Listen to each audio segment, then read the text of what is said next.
Welcome back, everybody. Today I'm going to be replacing this door. This house got broke into, and this door just wobbles all over the place. The only problem is the door is shorter than usual, so when I got the new door, it was a couple inches longer. And this is a metal door, so you don't want to cut the metal door.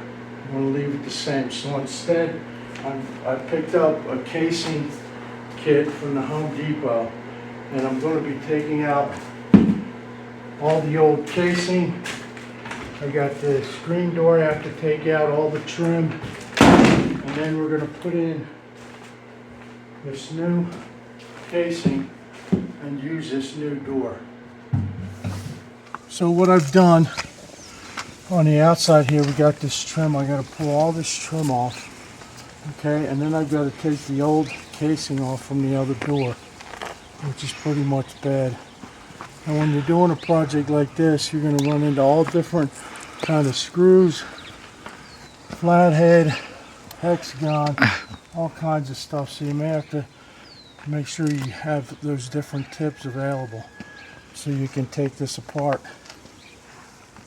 But I need to take all this out, and then I need to put in the new casing.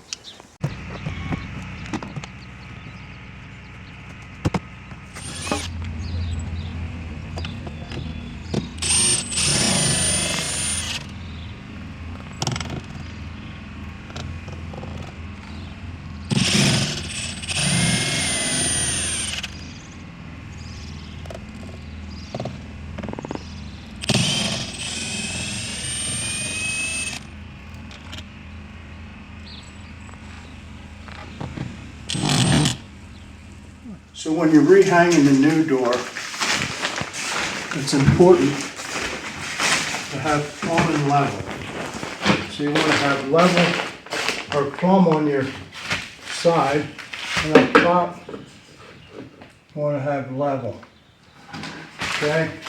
That's going to make the gap in the door, you want it to be equally spaced all the way around the door on the inside. Now what I've done here is I take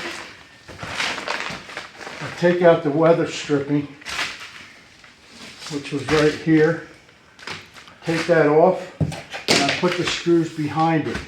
I use a longer screw, a 2.5 inch screw, so when I'm in the process of putting it up, I can make easy adjustments by just backing this out and moving my shims, and then re-securing. That's basically how it's done. Like I said, you want to make sure you have even space when you shut the door. Inside, you want to have equal space all the way around the casing and the door. Before I go any further, please like and subscribe, share the video, hit the bell notification. That helps me to make other videos for you guys on all kinds of subjects. Getting back to this door. Okay, so on this project, the outside walls are 2x6s. These doors are made for walls that are made by 2x4s, made from 2x4s. So there was more space inside here.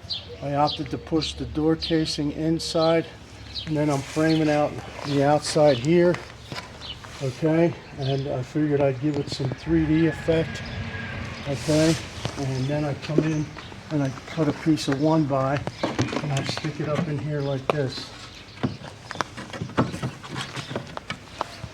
And then what's going to happen is I get these boards from Lowe's. They're flat on one side, and then they got the texture on the other.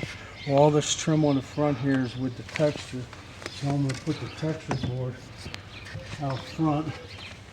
I'm going to leave like an 1/8 of an inch reveal on this casing that I built in, and there you have it.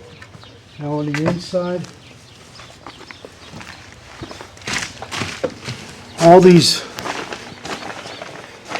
all these pieces here that I trimmed it out with to get the proper measurements, I just cut them off with